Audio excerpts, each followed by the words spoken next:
Many professional footballers came from modest backgrounds and saw the sport as a means to escape poverty, crafting the perfect grass-to-grace stories. Still, the sad reality is that a large majority of these players go back to struggling financially after retiring from the game. However, a few have broken this pattern and become even more successful after their playing days were over. Kicking off our list at number 7 is football's toughest hardman, Vinnie Jones. Jones is renowned for his fierce persona and for being a total menace on the pitch. His transition into acting at the end of his football career served as the perfect outlet for his demons. In the world of football bad boys, no footballer comes close to Vinnie Jones. Even prime Roy Keane and Cantona were his victims on the pitch, as he would bully and taunt his opponents until they were too scared to even kick a ball. Jones played for a range of Premier League clubs such as Chelsea, Leeds, Sheffield United, and QPR, but he is best remembered for his time at Wimbledon, a period where he was an integral part of the Wimbledon team that was referred to as the Crazy Gang, a nickname they earned because of their unruly and aggressive style of play where they would win against far better teams by simply bullying them into submission. One of Jones's infamous moments in Wimbledon was when he convinced his teammates to flash their bare butts at the camera at a testimonial match. However, the highlight of his football career came when he inspired Wimbledon to a 1-0 victory over league leaders Liverpool to win the 1988 FA title. Despite being one of the best defensive midfielders in the league in the 1980s, his controversial personality scared several high-profile clubs from signing him, and he was never called up to play for his birth country, England. As a result, he didn't earn much in his playing days. However, Jones' fortune turned around when he retired in 1998 and embraced his true calling as an actor, most often playing the roles of a die-hard hitman or villain in films. He first appeared in the 1998 crime comedy Lock, Stock, and Two Smoking Barrels, where he played the role of a notorious henchman named Big Chris. His performance would earn him the Empire Award for Best Newcomer in 1999. However, Jones's big break in Hollywood came in 2006 when he played the role of the Juggernaut in X-Men: The Last Stand. Don't you know who I am? I'm the Juggernaut, bitch! He also co-starred alongside Sylvester Stallone and Arnold Schwarzenegger in the 2013 blockbuster Escape Plan, where he played Drake, a ruthless prison guard who was the chief security officer of the Tomb prison facility. Since starting his acting career in 1998, Jones has accumulated a net worth of $10 million and has featured in a lot of movies during his acting career, cementing his place as one of Hollywood's hardmen. Although Vinnie Jones' tough personality didn't fit well with being a footballer, it sure made him a very successful actor. Another footballer who found good use for his talents after hanging his boot is Micah Richards. Micah Richards got an early warning that football might not be his thing when he was released by Leeds United Academy at the age of 8. But credits to him, he fought his way back and joined Man City's youth academy at the age of 14. Everything was smooth sailing from then on. He signed his first professional contract in 2005 at the age of 17 and made his England debut the following year at 18, making him the youngest defender to ever play for England. There was no doubt about Richards' talent. He was strong and very dominant and could play as a right or center back, but unfortunately, he became plagued with injuries the moment he became a mainstay for Man City. Despite his injury problems, Micah was an important player for Man City in the early 2000s, even coming second in the 2007 PFA Young Player of the Year, where he lost to Cristiano Ronaldo, and was also crucial for City winning the Premier League in the 2011-2012 season. However, his career took a downward trajectory after 2012 when he sustained a knee injury in a 1-0 victory against Swansea, which sidelined him for 9 months. That season, Man City lost the league to Man United, and he only managed 10 appearances in all competitions. The following season, he would suffer a similar fate. A thigh injury kept him out of the team, and he eventually lost his starting place to Zabaleta. As a result, he made only 2 Premier League appearances and missed out on a winner's medal as Man City went on to win the Premier League. He would go out on loan to Fiorentina in a bid to regain his form, but injuries frustrated his loan spell in Italy, making just 10 league appearances. On his return, Man City released him, and he signed for Aston Villa. At Villa, he didn't have better luck with injuries. Villa was relegated from the league, and he followed them down to the Championship, but he quickly became a liability to the team as he was never fit to play and went an entire season without making a single appearance. In 2019, Villa had had enough of him and terminated his contract. After being released for the third time in his career, Richards drew the curtain on his football career at the tender age of 31 and transitioned into punditry. He began working as a pundit for Sky Sports and BBC Sport, appearing across radio and television. He also joined the CBS team covering the UEFA Champions League. There, he featured alongside other high-profile pundits like Jamie Carragher, Thierry Henry, and Kate Abdo. Being so young and still within playable age meant he brought his infectious energy and youthfulness to punditry. His larger-than-life approach, which most often involves having a big laugh and bantering with his colleagues, made him a fan favorite amongst his colleagues and earned him his nickname, Big Meeks. He's won over the hearts of Manchester City fans all around the world. Our very own Big Meeks, Micah Richards. That's you do! An intro!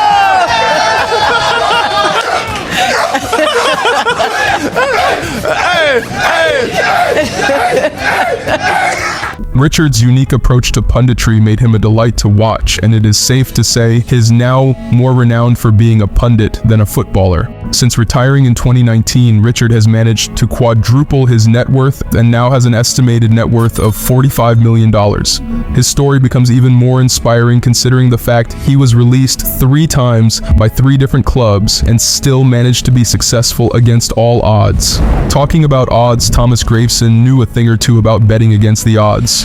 Thomas Graveson was a controversial character throughout his playing career. His hard, tackling, aggressive style of play, coupled with his bizarre antics off the pitch, such as blasting his teammates with fireworks, earned him the nickname the Mad Dog. And like most controversial figures in football, he found it difficult to stay at a club and played for a range of European clubs, including Hamburg, Everton, Celtic, and even Real Madrid. But he is best remembered for his time at Everton, where he was instrumental in their 4th place finish in the 2004-2005 season, marking Everton's highest ever finish in the Premier League. His performances that season earned him a dream move to Real Madrid in the summer of 2005, where he joined the famous Galacticos. He didn't have much of an impact at Real Madrid and is best remembered for his training ground fight with Robinho. After going hard on Robinho with 2 hard tackles in training, the Brazilian lost his head and threw a swing at Graveson. Not one to back down, the Mad Dog swung right back and had to be held back by his teammates. Considering the profiles of the 2 players, the brawl wasn't unsurprising. Robinho loved to make a show of defenders, while Graveson was a no-nonsense defensive midfielder. It's like every day in the Prem. You know, you go to work, you go to training, and I wanted to win any game, any training, anything. And he thought it was for fun. We were there, and I wasn't there for fun. I wanted to win things. And you get an argument, and you get things, but that's no problem. It was also reported that Graveson had knocked out R9's tooth during a play fight in training. Real Madrid's coach at the time, Fabio Capello, didn't appreciate Graveson's behavior. "I don't mess with him, his behavior's like this, and I don't like it." Just a few weeks after the Robinho incident, he was sold to Scottish giant Celtic in the summer of 2006. At Celtic, he developed a reputation as a gambler who hustled his teammate at pool games, and after just a year in Scotland, he was loaned back to his former club Everton, where he was nowhere near his previous standards at the club. On his return to Celtic after his loan spell, his contract was terminated. After finding it difficult to find a new club, he announced his retirement in 2009 and relocated to Las Vegas. Considering his personality, his relocation to Sin City came as no surprise, as the casino lifestyle was the perfect outlet for his demons. He began playing at high-roller poker tables, gambling away his footballing fortunes, but Graveson would have the last laugh. In 2013, he won a jackpot of $100 million in a night's round of poker games. Although his poker earnings aren't his best-kept secret, Graveson has continued to be discreet about it. You've had an interesting life since football, though, haven't you? Is it poker? You've been very successful. It's not. You'll never know. You'll never know. No, you'll never know. You've had In 2018, Graveson moved back to his home country, Denmark, and has since been working as a part-time pundit. Another part-time pundit who turned his fortune around is Michael Owen. At just 12, Liverpool had to fight off the interest from Chelsea and Arsenal to sign Owen to their youth academy. He would go on to be prolific for the youth team, scoring 11 goals in 5 matches to help Liverpool win the 1996 FA Youth Cup. This earned him a call-up to the first team, where he would go on to score on his Premier League debut, becoming Liverpool's youngest ever goal scorer at 17. In the subsequent 97-98 seasons, at just 18, he replaced an injured Robbie Fowler as Liverpool's main striker. That season, he won the Premier League Golden Boot, scoring 18 goals, and was awarded the PFA Young Player of the Year. His incredible performance at such a young age earned him the nickname Wonder Boy, and would go on to be Liverpool's top scorer for 4 consecutive seasons from 1997 to 2004, winning the Ballon d'Or in 2001 at the age of 22. Being so good at such a young age meant he played a lot of games. In fact, by the time he was 25, he had played 297 games and scored 158 goals across all competitions for Liverpool, which is an average of 42 games per season. Playing so many games at such a young age took its toll on his body. He developed muscle issues and suffered a recurring hamstring injury towards the end of his Liverpool days. He signed for Real Madrid in 2004 in what will be the Galacticos era, and after being unable to break into the first team, he returned to the Premier League the following season, joining Newcastle. On his return to the Premier League, he was nothing more than a mere shadow of his former self. He was sidelined by injury for 18 months, and on his return in 2008, Newcastle was relegated. He made a surprise move to Manchester United in 2009, where he would manage 17 goals in 3 seasons. He later joined Stoke City in 2012, and a year later he announced his retirement at the age of 34. For a footballer who won the Ballon d'Or at 22, it is safe to say Wonder Boy never became Wonder Man. I saw a stat a couple of years ago when they wrote down myself, Rooney, Giggs, Scholes, Gerrard, all these players of sort of that generation. By the time we were all about 22, I'd virtually played double the amount of games in all of them. For the last 6-7 years of my career, I just turned into the only thing I could. I was petrified of running a sprinting. I just knew I was going to tear a muscle. All I did at the end of my career for 6-7 years, I hated it. I couldn't wait to retire for most of my, for the back end of my career, because I wasn't me. After a disappointing end to his football career, Michael Owen transitioned into horse racing. He is the proud owner of the Manor House Stable, a horse racing establishment with over 130 horses in training. Owen has since enjoyed success in his new venture. In 2014, his star horse Brown Panther won the Irish St. Lager Racing Tournament, and the following year, she won the 2015 Dubai Gold Cup, winning £384,000 in prize money, making it her 11th tournament victory. In 2022, Owen employed the services of renowned horse trainer Hugo Palmer. Under Palmer, Owen's horse Zoffy won the 2023 Chester Cup, winning £170,000 in prize money. As of 2024, Owen's Manor House Stable is estimated to be worth over £9 million. Since retiring from professional football in 2013, Owen has accumulated an estimated net worth of $48 million, thanks in part to his horse racing ventures. Another Englishman who ventured into his own sporting enterprise after hanging his boots is David Beckham. Unlike the previous footballers in this video, Beckham actually made a fortune during his playing days, even becoming the highest paid footballer in the world during his time in the MLS, and is one of the renowned poster boys of the sport. David Beckham's football career took off after he scored a long-range goal from his own half against Wimbledon in the opening game of the 1996-97 season, a goal that saw him become a household name in England, and is still regarded as the greatest opening day goal in the Premier League. That season he earned his first England cap and was awarded the PFA Young Player of the Season. The next 4 years that followed will be his most successful years as a footballer. He was instrumental in United's treble-winning season in 1999, providing the corner kicks that created the 2 late goals that gave United a comeback against Bayern in the Champions League final. His performances will see him finish runner-up to Rivaldo for the 1999 Ballon d'Or. Manchester United would go on to retain the Premier League for 3 consecutive seasons, with Beckham becoming the league's poster boy. However, towards the end of his time at United, Beckham fell out with manager Alex Ferguson, mainly due to his marriage to Spice Girls singer Victoria. And as a result, Beckham left United for Real Madrid in the summer of 2003 to become the latest member of the Galacticos. His Real Madrid career kicked off to a promising start as he scored on his debut to help Madrid win the Spanish Super Cup, but his time at Real Madrid was underwhelming, as he would only win another trophy in his last season at the club. He then signed one of the greatest contracts in the history of football when he joined MLS side LA Galaxy in 2007, a contract that will see him pocket $6.5 million per year, and a clause to buy an MLS expansion franchise at a discounted fee of $25 million when he retired.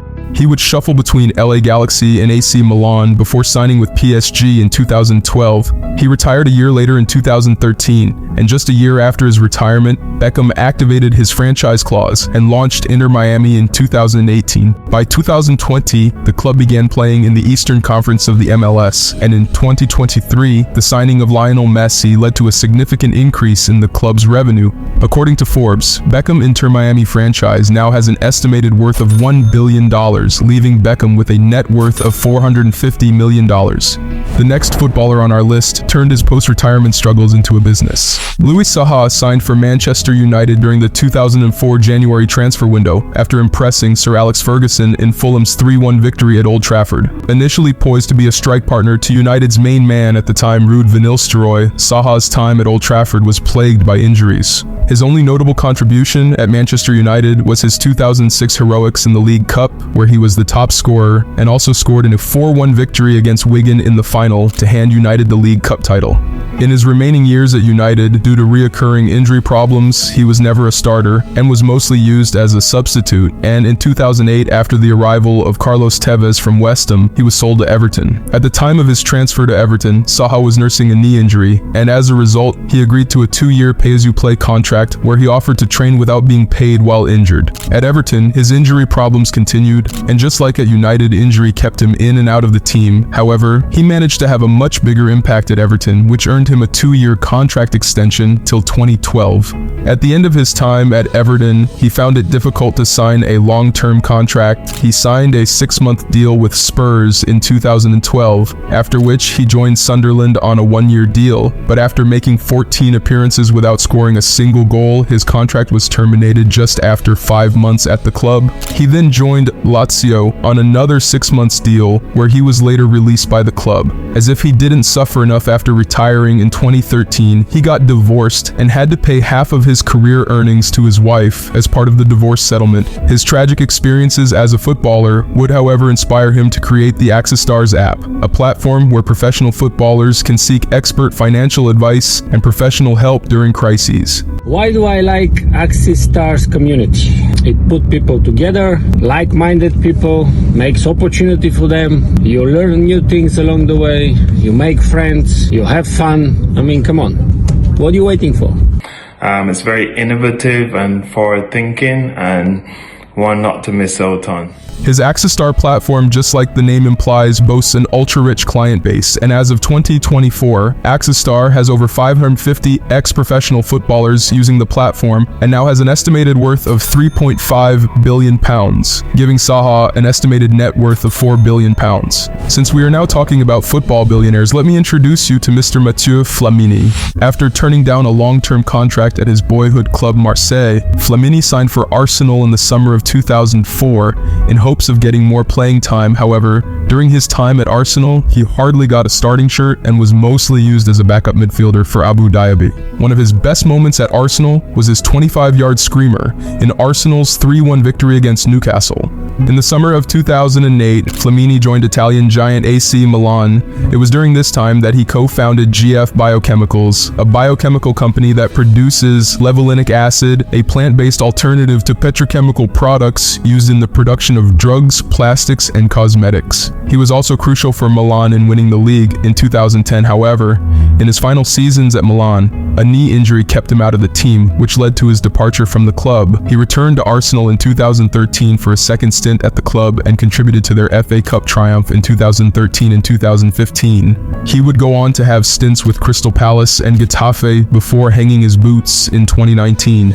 By the time he retired in 2019, there was an increasing demand to shun the use of fossil fuels for the sake of greener and more sustainable environments, and Flamini's GF Biochemicals became the face of the sustainability movement. Since luvinic acid was gotten from plants, it was considered to be safer and more sustainable for the environment than fossil fuels in the production of plastic and pharmaceuticals. Due to the increasing demand for alternative energy, GF Biochemicals became the #1 producer of luvinic acid in the world. This saw an astronomical growth in the company's revenue, as the company now has an estimated worth of £21 billion, leaving Flamini with an estimated net worth of £10 billion, meaning he has more than enough money to buy his former club.